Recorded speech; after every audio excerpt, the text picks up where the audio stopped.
Hi friends, this is Dr. Richard Ruhling on the Breaking News channel, here to welcome you to some thoughts for celebrating the 4th of July. The title is How We Get to End Times for the 4th of July and how we can celebrate it more meaningfully.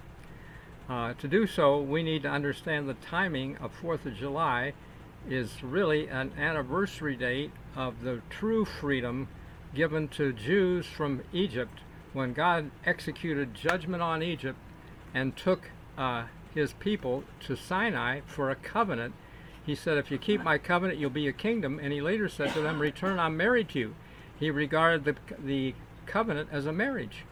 And that's how the wedding parables fit in the Bible. We've misunderstood them. They're not about a snatch to heaven right now, but we got real meaning coming up soon.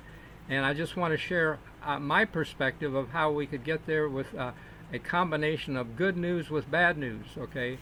Because when Christ was asked about the end of the world, he said to understand the book of Daniel. And in Daniel's 8th chapter, there's a ram and goat conflict. I don't know if I have the picture right here in front of me or not, but yeah, here it is. A ram and goat conflict in the Middle East. The ram is pushing from the Middle East, and it angers a goat that flies from the west to stomp the ram and break its horns. Verse 20 says, the horns on the ram are the kings of Medes Persia, which today are Iraq and Iran.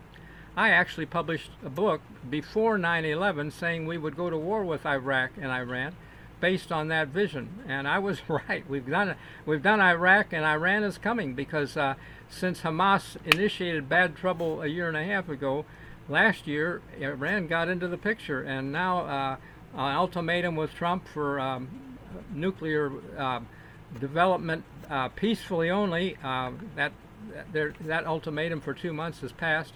I think we're going to get trouble, and I believe we're going to see Jerusalem attacked, as it says 2,500 years ago. It doesn't say Muslims, but it says nations will be gathered against Jerusalem, houses rifled, women ravished, half the city goes into captivity. That's what Hamas did originally a year and a half ago, but Iran is in the picture, and they got more Muslims than Israel has people to fight. So we'll see it coming, I believe, and I believe less than a month from now, the Lord will roar from Jerusalem, the heavens and earth shake.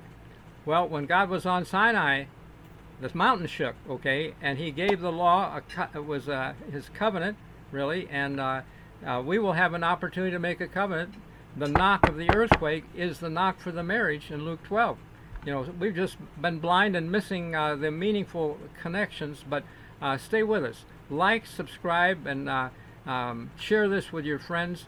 Come back again soon, because we will be talking about true freedom. If we lie, cheat, and steal, we're not happy people. And aborting our babies because we could have freedom of sex anytime, that's not a good idea either.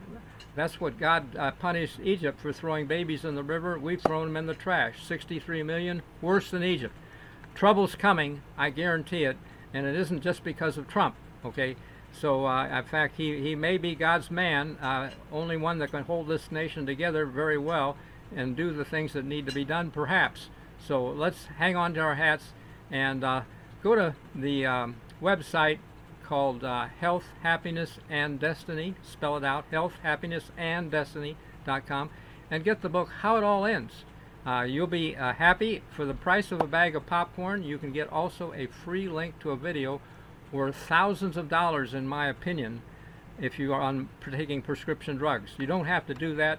That's true freedom, to be free of that as well. I'm a retired physician, was board certified in internal medicine, taught health at Loma Linda. I know what I'm talking about, and I've had people to avoid bypass surgery with better diet, exercise. Thank you for considering this. God bless you. We'll see you again at the top. And Health, Happiness, Destiny. Look for the book, How It All Ends. See you later. Thank you for subscribing.